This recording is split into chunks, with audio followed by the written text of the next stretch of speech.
welcome back. Time now for the Daily Line, and for that, let's welcome in SportsInfo.com lead handicapper Al DeMarco to get his selections for this weekend's NFL games. Al, who do you like with the Colts and the Chargers? Well, great history in this series. Of course, Chargers have won and covered 3 of the last 4 meetings. Last year, of course, 10-point underdog, won outright 28-24. Indianapolis did get revenge in the regular season matchup, 23-20 as a 2.5-point road dog. But even in that game, they struggled. They were 20-10 with about 12 minutes to go.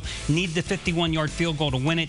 Chargers closing with 4 straight wins. Colts winning out the season. But I look at the Chargers winning streak. They beat Oakland, Kansas City, Tampa Bay, and Denver. Not real impressive.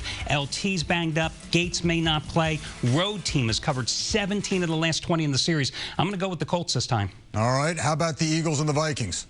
Well, the Eagles, of course, another team that finished very strong. 4-1 straight up and against the spread their final 5 games. Outscored their opposition 147-60 in that stretch, mainly because Donovan McNabb really had such a great end run. 9 touchdown passes, just 1 interception in that 5-game stretch. You know, Andy Reid, 6-0 straight up in playoff openers. Eagles have covered 4 of their last 5 ATS on the road in the postseason. The Vikings at home, just 3-5 against the spread, 2-7 against their last 9 against the NFC. And with their big nose tackle, Pat Williams, may or may not play because of the broken shoulder blade. I'm going to go with the Eagles, lay no more than 3 by the half point if you have to. All right. How about Arizona and Atlanta? Well, this is the only home team that I think is going to win this weekend. Cardinals are my best bet on Saturday, getting the 2.5 points. Last week, they were my best bet. Kurt Warner, 4 touchdown passes against Seattle. More importantly, Edgerrin James, 14 carries, 100 yards.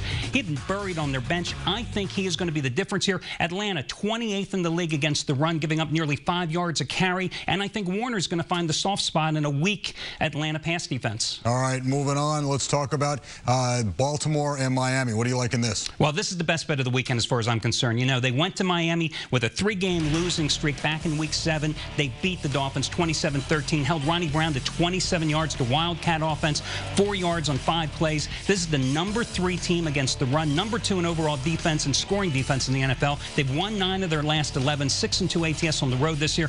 You know, the Dolphins just 2-4 straight up in ATS versus winning teams. They really had a great season because they had a weak schedule because of last year. I say buy down the half point, lay no more than 3, and go with Baltimore. All right, so what you like is, there's the picks that you like right there all the way through, and again, your best bet is Baltimore. We appreciate it. We know you're not picking like Joe. You're not picking the cursed teams. You're picking because you really think it, so we appreciate it very much. Happy New Year, and we'll see you next week. Okay. All right, Starberry and Garner.